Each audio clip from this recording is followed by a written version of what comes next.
बातमी मुंबईतून। सुमारे 100 कनिष्ठ महाविद्यालयीन शिक्षकांना गेल्या 9 महिन्यांपासून पगार मिळालेला नाही, कारण त्यांचे शालार्थ आयडी अजून तयार झालेले नाहीत।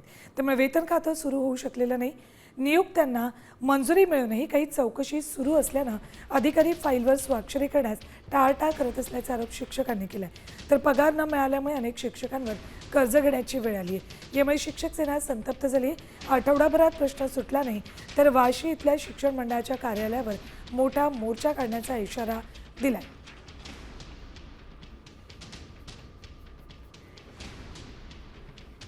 त्याच्यामध्ये दोन्ही गोष्टी देखील महत्त्वाच्या आहे की जो झालेला घोटाळा आहे त्याच्यामध्ये जे दोषी असतील त्यांच्यावर कारवाई देखील झाली पाहिजे। त्याच पद्धतीने जे निर्दोष आहेत त्यांचा पगार देखील त्या ठिकाणी झालेला पाहिजे आणि राज्य सरकार देखील याच्या बाबतीमध्ये सकारात्मक आहे। जे लोक ज्यांचा याच्यामध्ये कुठलाही दोष नाही किंवा गुन्हा नाही त्यांचे पगार निश्चितपणे लवकरात लवकर करणार। ह्या संपूर्ण प्रकरणाची सखोल चौकशी करण्याकरिता त्या ठिकाणी SITचं गठन करण्यात आलेलं आहे। SITच्या अहवालानुसार जे दोषी आहेत त्यांच्यावर त्या ठिकाणी कार्यवाही करण्यात येत आहे। तर या संदर्भातले काही महत्त्वाचे मुद्दे बघूयात आपण ग्राफिक्सच्या माध्यमातून। मुंबईतील 100 कनिष्ठ महाविद्यालयीन शिक्षकांचे 8 ते 9 महिन्यांपासून वेतन रखडलंय।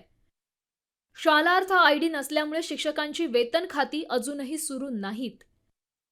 चौकशीमुळे फाईलवर सही करण्यास अधिकारी टाळाटाळ करत असल्याचा आरोप आहे। जुलै-ऑगस्टमध्ये रुजू झालेल्या शिक्षकांना अद्याप पहिला पगारही मिळालेला नाही। पगार न मिळाल्यामुळे घरखर्चासाठी शिक्षकांवर कर्ज घेण्याची वेळ आली आहे।